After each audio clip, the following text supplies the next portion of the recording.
Assalamualaikum warahmatullahi wabarakatuh. Waalaikumsalam warahmatullahi wabarakatuh. Ya, apa kabar anak-anak? Baik, Bu. Oke, baik ya. Alhamdulillah. Nah, sebelum kita mempelajari belajar pada hari ini, alangkah baiknya kita berdoa dulu agar apa yang kita pelajari hari ini bisa bermanfaat. Ya, silakan ketua kelas pimpin doanya. Siap. Mulai.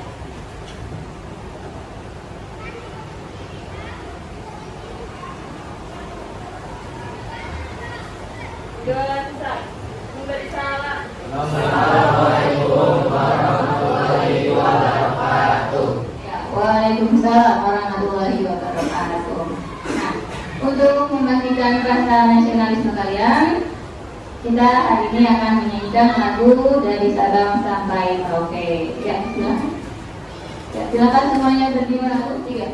Dari Sabang sampai Merauke, berjaya pulau-pulau,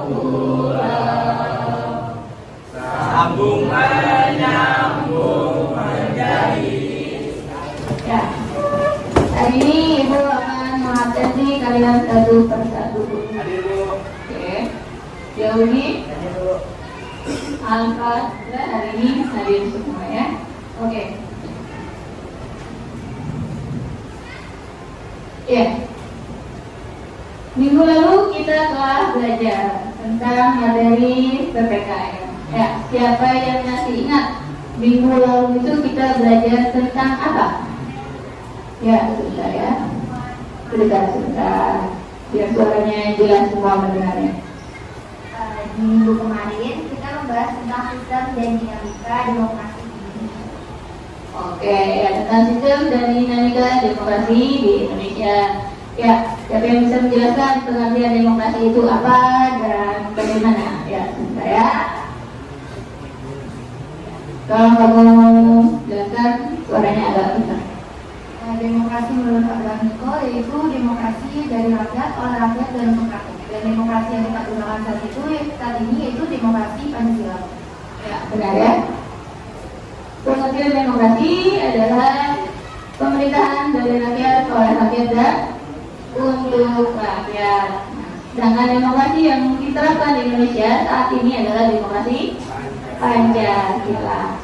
Baiklah, untuk materi hari ini kita akan membahas tentang sistem hukum dan peradilan di Indonesia. Tapi sebelumnya, Ibu akan menayangkan ya, video dari YouTube beberapa menit. Tolong kalian simak ya.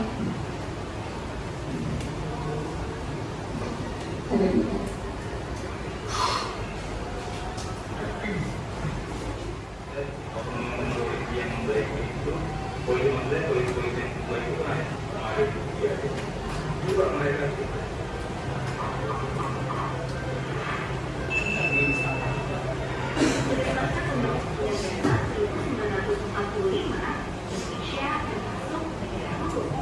Maksudnya bahwa segala sesuatu permasalahan di Indonesia dapat diselesaikan dengan jalur hukum.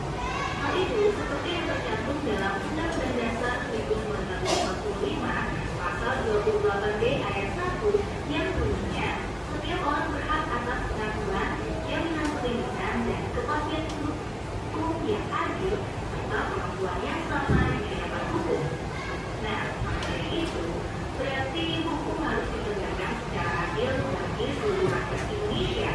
Jangan sampai seperti yang banyak terjadi sekarang, hukum merasa tadi ke bawah, tapi tidak yang melanggar hukum meskipun dalam perkembangan. Dia bakal dikasih hukuman yang benar-benar sesuai dengan dan tanpa adil dan kasihan. Ya, kalau perlakuan ini juga diberlakukan terhadap orang kaya, apalagi pejabat sih atau ya. Masalahnya, yang melanggar hukum itu orang kelas atas, apalagi pejabat, mereka tidak diponis hukuman yang setimpal. Karena orang-orang kaya atau pejabat itu bisa bayar ahli hukum alias supaya dibantu oleh lembaga bantuan hukum yang ternyata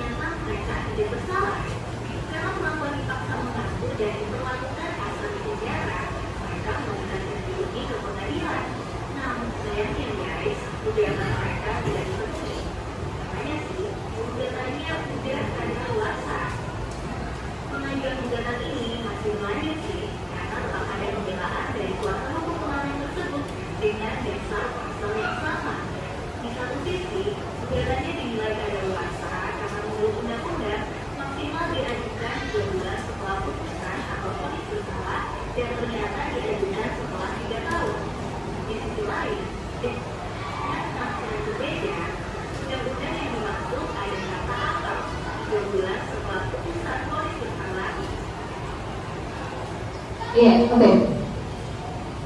Dari video yang saya tayangkan barusan yang durasinya 6 menit, ya. Kira-kira apa yang dapat kalian simpulkan dari video tersebut? Ya. Oke.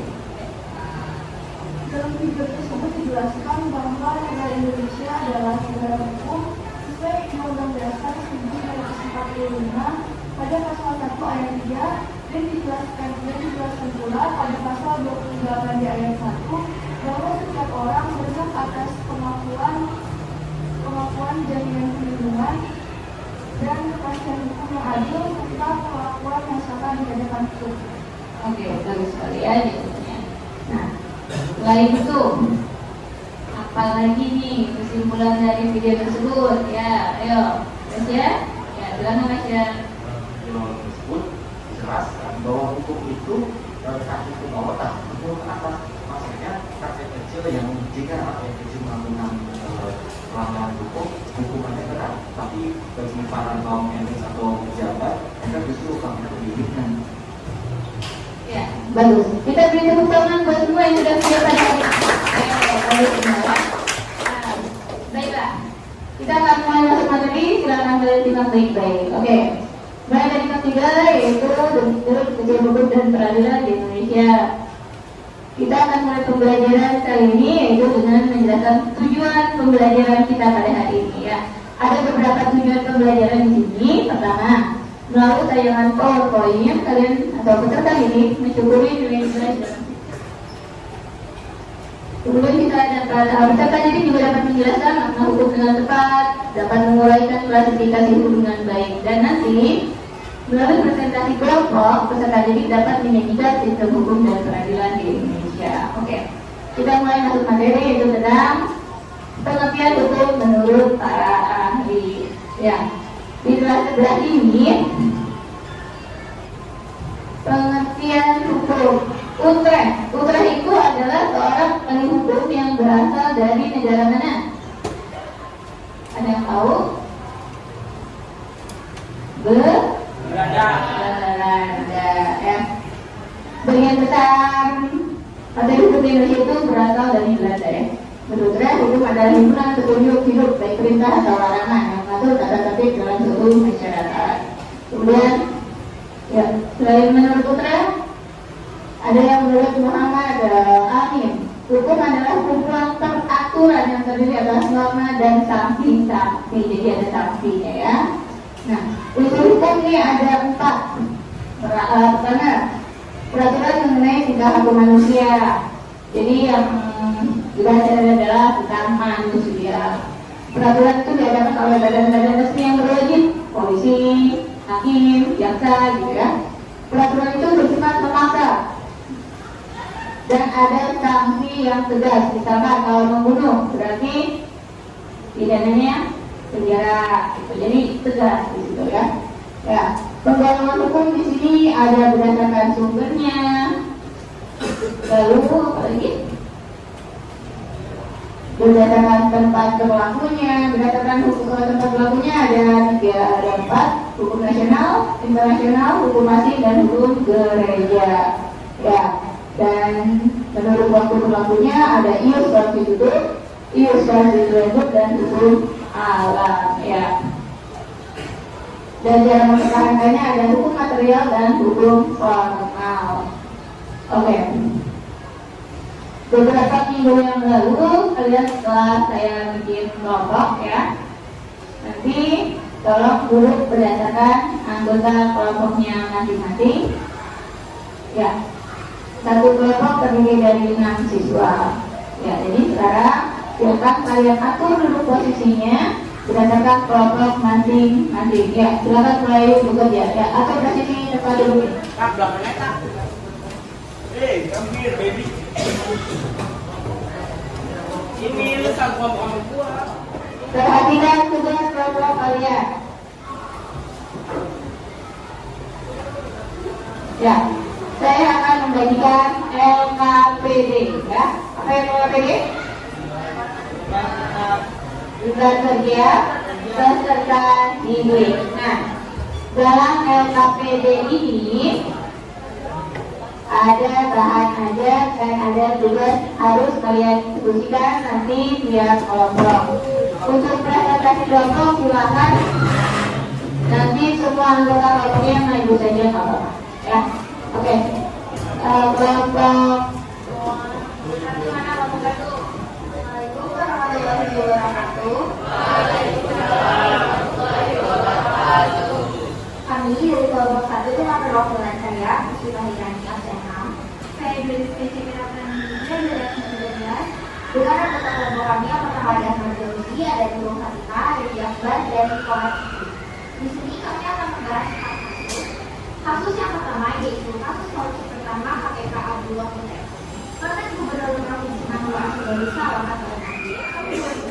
Komisi Pengawas Persaingan Usaha KPU mengajukan sebuah lapor mengatur tarif tinggi yang dikoordinir oleh Asosiasi Telekomunikasi Seluruh Indonesia atau ATSI lewat perjanjian kerja. Temuan penyidik KPU hasil penyidik layanan SMS off dan mestinya Rp114, tetapi dalam perjanjian sudah oleh kantor operator dipatok tidak boleh lebih dari Rp250 sampai Rp350.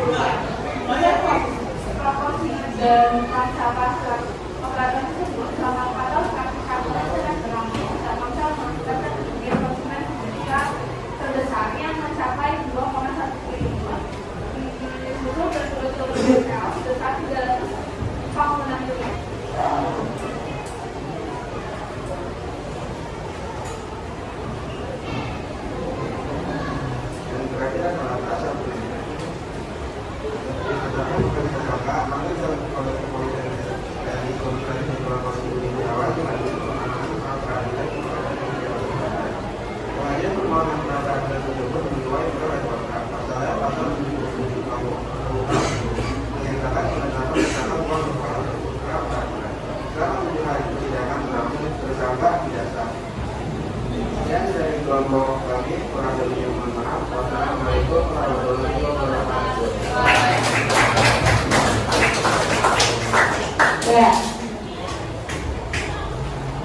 Ya, kelompok 1 sampai 6 sudah selesai untuk mempresentasikan hasil kerjanya. Kita akan beri aplaus buat kita semuanya. Oke, ya, terima kasih. Nah, dari yang sudah kita bahas barusan, dari materi yang sudah saya sampaikan, dari teman-teman kalian yang sudah presentasi, apa kesimpulan kalian pada pembelajaran hari ini? Ya, siapa yang mau menjelaskan kesimpulan dari pelajaran hari ini? Kesimpulan dari yang kita pelajari hari ini, kita mempelajari tentang hukum. Hukum itu adalah aturan yang Oke, ya bagus. Nah, saya tambahkan sedikit. Kalau dalam hukum itu ada sanksi buat yang melanggar. Oke, ya pembelajaran kita hari ini sudah hampir selesai. Bagaimana proses kalian belajar hari ini?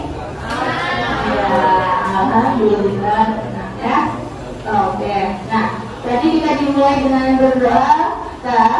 Kita akhiri pembelajaran kita hari ini juga dengan berdoa. Kalau tadi dipimpin oleh ketua kelas, kalau sekarang oleh wakil ketua kelas. Ya, silakan.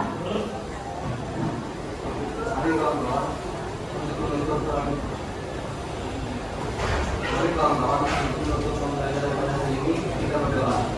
Berdoalah dimulai. Memberi salam.